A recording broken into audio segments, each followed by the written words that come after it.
What's up YouTube? I hope you're all having an amazing week. My name is Danny James and today I'll be showing you how to create smooth whip slide transitions as well as different variations you can add onto it to create really cool effects for your videos. If you're new here, kindly consider subscribing because I make weekly editing tutorials which cover different music video editing styles, effects, dope transitions and all that. So if you do end up enjoying this video, kindly leave it a like so that other people like you can get to be recommended the same content. Now without further ado, let's jump right into it. We shall be working on Adobe After Effects and I already have a clip on my composition. So I'll just trim the composition. This is a performance scene by 5year on a gas station. So the first thing you want to do, you want to get a duplicate of this scene. So just hit Ctrl D and then on the scene above, let's name it Performance Roto Brush. What we want to do with this one, we want to key out the artist. So we shall be using a roto brush. Double click on your clip so that it takes you to a layer instead of a composition, and then just click on this roto brush tool. Now I have so many tutorials where I show how to use a roto brush. So I'll just highlight on the parts which I want to tell the system the parts I want to include in the selection. I'll also zoom in to make sure that I get all the details. And then we shall just move frame by frame for now. So it seems to be kind of following, but let me make sure it follows with the genes. So right here. And then I'll zoom out and then go to the next frame. I'm actually going frame by frame because of the movement of the hands.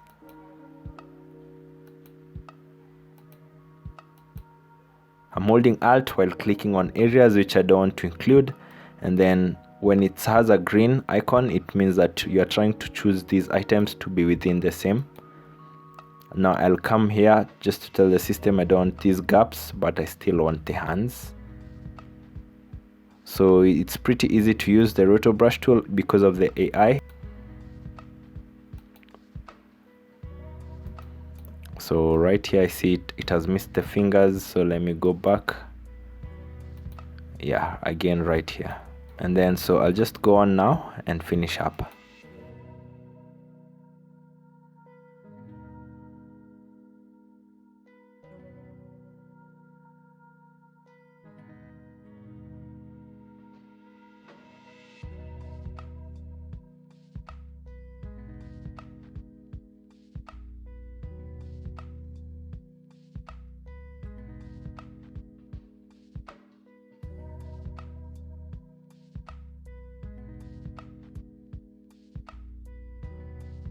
So right now we have a selection of the artist, and then we shall go back to our composition, and then I'll hide the background layer, and then the one with the roto brush, you can see it. Now I'll adjust a few settings, not really necessary, but I'll adjust something like the shift edge such that it comes inwards just a bit, and then I'll increase the feather just a little bit, not even necessary. And now this is good for us to go on with. Now at this point I will enable the performance scene, so I'll rename this layer performance background plus roto brush so that it's easy for you to follow along, and I'll also give it a different color. I'll enable this layer so that you can have the visibility here, and then right now we'll just go to our effects and presets, and you can look for an offset. It's right under distort. Just put it on the background layer, not the one which we have roto brushed, but the one which is right beneath. And then I'll enable keyframes for shift center, and then I'll come right about here, press U. Let's start the keyframe right here, and then a few frames later we shall go a few rounds, so maybe around 6700. I had already a value in mind. 6716 brings us to the exact same spot. So if we look at it, so that's what it looks like. Again, I will click and highlight on these two keyframes and then put them on easy ease. And one more thing I'll want to add a blur so that you can have sort of a shutter speed which is natural to the eye. Come right here, you can look for any blur, but for this one I look for a radial blur. You can use any, whether it's a CC or radial blur. Let me use this example. I'll put an basic radial blur on it and you can see what happens to it. So I'll reduce the amount and we will also put a keyframe for it. So right where the keyframes begin, I'll add a keyframe for amount and put it at 0, and then I'll use my page up and page down buttons to move keyframes. So I'll go about 2 keyframes, and then I'll increase the amount just a bit. Around 3 is a good range, and then I'll come right on this other end. You can press U so that you can see these keyframes. Add a keyframe right before, and then right on this last keyframe for offset, I'll put the amount back to 0, and then I'll also put adequate spacing between these two. Click and highlight on all the keyframes and put them on easy ease. It's really easy to do, and also you can adjust the time length between these 2 keyframes. Yeah, and that way you are able to customize the speed. You can also reduce this amount if that's what you feel. If maybe 6,000 is a bit too much, you can go to around 4,000, and then we come here and try to place it perfectly on the scene. Now let's watch this again. Yeah, so that looks really good. And now I'll show you a different variation of this. It won't give us the same look, but it will give us something unique and a bit different from this. I'll open a new composition. Okay, so right now on this composition, you can see we have 2 layers. We have the performance, including the background and the roto brush, and you also have the roto brush only. I knew it will take quite a bit of time, so I just did it already. So I'll hide this layer so that you can see. I have a part which I've already done a selection of the subject. Now on this clip, which has the performance, including the background and the roto brush, of course, we shall add the same effect that we just did. So I'll look for an offset, I'll put it right here, and then I'll enable a keyframe for shift center. Come back on this clip, and then you can hit U so that you can see where these keyframes are at. So I'll start it right here, and then I'll go a couple of seconds, and then let's rotate it through severally. So since this will take a lot of time, I'll input around 7,000, and then I'll try aligning it back. So let's preview this. Okay, so we need to do a couple of more rotations.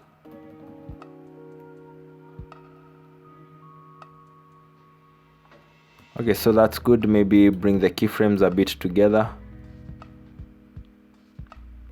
Yeah, so that's perfect. I'll highlight on all these keyframes, put them on easy ease. And now the second effect I want us to add a radial blur. But before we can add the radial blur, I'd like us to add scaling properties. So just enable a keyframe for scaling. I just hit S on my keyboard, and then you can hit U so that you can see where all the keyframes are at. So I'll align this first keyframe with the others, and then I'll go a few frames forward about here, and then increase the scaling to about 90. Also, this is a good range, anywhere 90, that's okay. And then I'll come right here. Before we get to this keyframe, I'll add a keyframe so that it stays at 90, and then as soon as it settles back, I put it back to where it was. I remember it was at 55. I'm just referring to the first keyframe that we have. You can see it started at 55, and then it becomes bigger, and then goes around, and then it scales right back by the time it goes back. Again, as you can see, everything we've been doing, put them on easy ease so that the transition is a bit not linear. So you can see the difference between this and what we did earlier on is that the background now becomes bigger, and then it stays bigger as it rotates, and then comes back and settles back into the roto brush.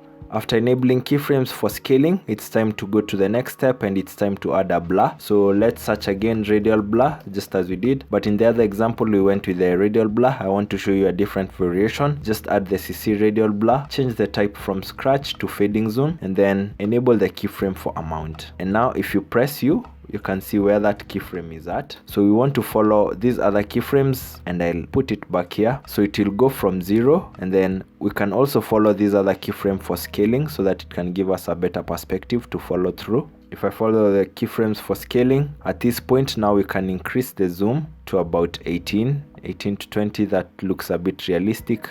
And then you can go on the other side, right on this other keyframe, add that keyframe, and then at the end put it back to 0. So let's look at it.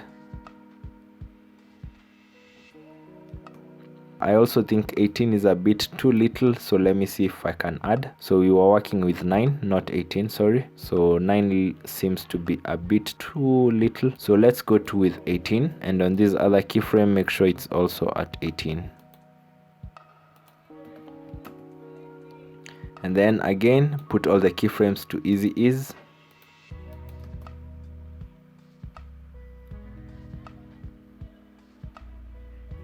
Yeah, and that's it. And if you feel like this is going too slow, you can just highlight on all the keyframes on your right hand side and then squeeze them a bit, or you can also squeeze these other keyframes and squeeze them towards the right hand side. So let's look at it.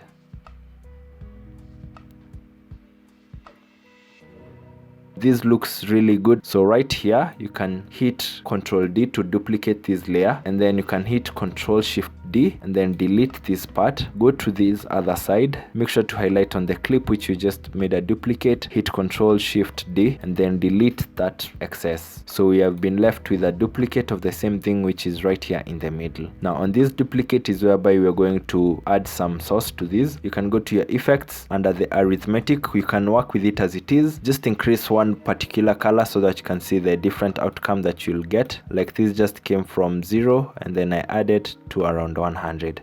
As much as it looks a bit sketchy, I think it also looks trippy, but the way to make it blend with the scene, just change the blending mode right here. Sorry, let me collapse everything. You can toggle switches and modes so that you can see the blending mode, and right under this layer we can change it from normal to something like add, but add becomes a bit too white, so I'll always suggest you go with overlay.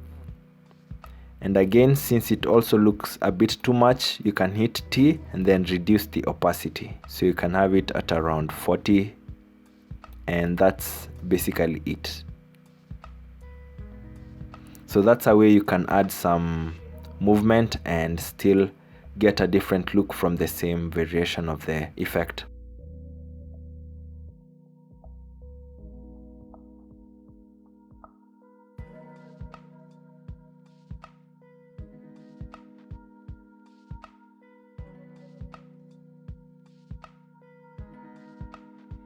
Yeah, that's it from me today. I hope you've enjoyed this video and the different variations of the whip slide effect that you can achieve using Adobe After Effects. If you enjoyed this video, kindly give it a thumbs up, and I really look forward to seeing you in the next one. My name is Danny James. See you in the next video. Cheers.